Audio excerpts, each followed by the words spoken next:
सर्लाहीको चन्द्रनगर गाउँपालिका 1 किसानपुरका 28 वर्षीय अरविन्द कुमार पण्डितको प्रेम सम्बन्धकै कारण हत्या भएको खुलासा भएको छ।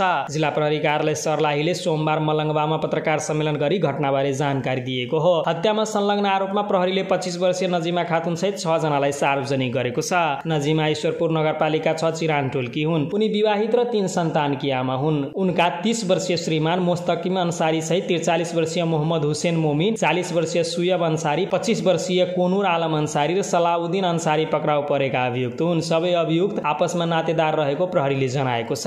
प्रहरीका अनुसार मृतक अरविन्द नजिमा विगत केही वर्षदेखि प्रेम सम्बन्ध थियो। नजिमा विवाहित भए पनि उनीहरू बीचको सम्बन्ध निकै गहिरो थियो। चैत 19 गते उनीहरू घरबाट भागी भारत पुगेका थिए र त्यहाँ करिब 1 महिना बसेर वैशाख 20 गते नेपाल फर्किएका थिए। नेपाल फर्किएपछि गाउँका पञ्चले छलफल गरी नजिमालाई श्रीमान मुस्तकिमसँग राख्ने सहमति जुटाएका थिए। तर अरविन्द निरन्तर नजिमालाई भेट्न पुगिरहन्थे। यसबाट गाउँलेहरू र नजिमाको परिवारमा तनाव उत्पन्न भएको थियो। यही तनावकै कारण नजिमा र उनका श्रीमान तथा आफन्तहरू मिलेर अरविन्दको हत्या गर्ने योजना बनाएको प्रारम्भिक अनुसन्धानमा खुलेको छ। वैशाख 28 गते बिहान 8 बजे नजिमाले अरविन्दलाई फुलजोर बाबा मन्दिर नजिक भेट्न बोलाएका थिइन्। त्यसपछि अभियुक्तहरूले उनलाई ईश्वरपुर नगरपालिका 8 स्थित फुलजोर खोलातर्फ लगेर सामूहिक रूपमा मुख थुनी हत्या गरेका थिए। हत्या गरेपछि सबलाई घाँसपात र लहरीले छोपेर अभियुक्तहरू घर फर्किएका थिए। भोलिपल्ट वैशाख 29 गते राति 9 बजे सबलाई थकरिया चौरी स्थित उखुबारीमा लगेर फालेका थिए। वैशाख 30 गते बिहान 8:30 बजे सडेको अवस्थामा शव फेला परेको थियो। सबको तत्काल शनाखत हुन नसके पनि वैशाख 31 गते मृतकका दाजु अशोक कुमार पण्डितले प्रादेशिक अस्पताल मलङ्गवामा पुगेर सबको पहिचान गरेका थिए। प्रहरी उपरीक्षक योगेन्द्र कुमार खड्काका अनुसार हालसम्म अनुसन्धानमा अरविन्दको हत्या प्रेम सम्बन्धकै कारण योजनाबद्ध रूपमा भएको पुष्टि भएको छ।